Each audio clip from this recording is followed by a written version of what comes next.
कल ही मैं एक रिपोर्ट देख रही थी जो शायद आप लोगों के लिए शॉकिंग हो सकता है। आज के टाइम पर हर 5 में से एक लड़की पीसीओएस से सफ़र कर रही है और थायराइड तो और भी ज़्यादा कॉमन हो गया है।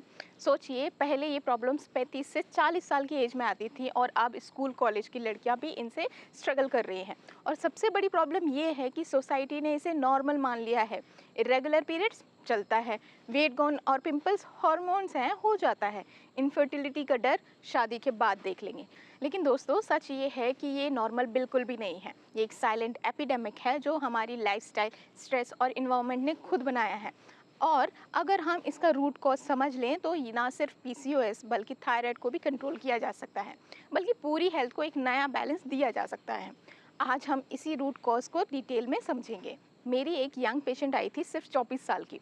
उनके पीरियड्स 2 से 3 महीने तक आते ही नहीं थे। वेट अनकंट्रोलेबली बढ़ रहा था, फेस पे pimples, mood swings, hair fall, और जब रिपोर्ट्स आई तो पीसीओएस और थायराइड दोनों पॉजिटिव।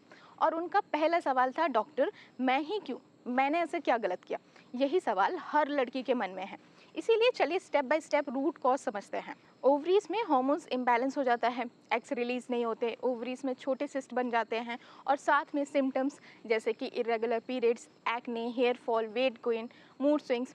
थायराइड भी एक छोटी सी ग्लैंड है जो मेटाबॉलिज्म को कंट्रोल करती है। स्लो हो जाए तो वेट बढ़ता है, थकान, ड्राई स्किन, कॉन्स्टिपेशन, ज़्यादा एक्टिव हो तो पैल्पिटेशन, एंग्जाइटी, वेट लॉस, दोनों अलग अलग हैं पर उनकी एक ही जगह है, लाइफस्टाइल और हार्मोनल डिस्टर्बन। सबसे पहला कल्प्रिट है हार्मोन्स का इम्बैलेंस। स्ट्रेस हार्मोन यानी कि कॉर्टिसोल। रोज का स्ट्रेस, लेट नाइट जागना, overthinking equal to high cortisol हो जाना। ओवरीज और थायराइड दोनों disturb. Insulin resistance, sugar, junk food और सेडेंट्री लाइफस्टाइल से इंसुलिन काम करना बंद कर देता है। यही पीसीओएस का सबसे बड़ा ट्रिगर है। Oestrogen dominance, plastic bottle, cosmetic, pesticide से हमारी बॉडी में फेक ईस्ट्रोजन आ जाते हैं जो हार्मोन्स को बिगाड़ देते हैं। Result, thyroid slow, PCOS active. Gut imbalance, हमारी गट सिर्फ डाइजेशन के लिए नहीं बल्कि हार्मोन बैलेंस के लिए भी जिम्मेदार है। Antibiotics, low fibre diet, packed food gut bacteria को मार देते हैं। इससे ईस्ट्रोजन का मेटाबॉलिज्म और थायराइड हार्मोन कन्वर्जन डिस्टर्ब हो जाता है। इसीलिए पीसीओएस थायराइड के पेशेंट को एसिडिटी, ब्लोटिंग, आईबीएस कॉमन कर देता है। इसके बाद आता है लाइफस्टाइल या स्ट्रेस। हमारी बॉडी का डीएनए भी पूरी तरह से पुराना है, वो नेचर बेस्ड स्लो लाइफ के लिए बना है, और हम चल रहे हैं अल्ट्रा मॉडर्न फास्ट ट्रैक। 10 घंटे सिटिंग जॉब, मिडनाइट नेटफ्लिक्स और scrolling, zero physical activity. Body का ये मिसमैच टॉलरेट नहीं कर पाती, इसलिए थायराइड ग्लैंड अंडर या फिर ओवर एक्टिव होते हैं, ओवरीज कंफ्यूज्ड हो जाती हैं। नेक्स्ट रूट कॉज है न्यूट्रिएंट की डिफिशियंसी। आज की हमारी प्लेट में प्रोसेस्ड कार्ब्स ज़्यादा, न्यूट्रिएंट्स कम होते हैं। Zinc, magnesium, selenium, vitamin D, ये सब थायराइड और ओवरीज के लिए मस्ट हैं। पर फास्ट फूड और पैक्ड स्नैक्स ने हमारी प्लेट से ये सब न्यूट्रिएंट्स हटा दिए हैं। Results, hormonal chaos. Next root cause है environmental toxin. Plastic bottles, non stick cookwares, beauty products full of parabens, pesticides वाली सब्जी, ये सब एंडोक्राइन डिस्टर्बेंस है। ये डायरेक्टली हार्मोन रिसेप्टर्स को ब्लॉक करते हैं। इस वजह से 20 साल की लड़की भी मेनोपॉज जैसे सिम्टम्स को फेस कर रही है।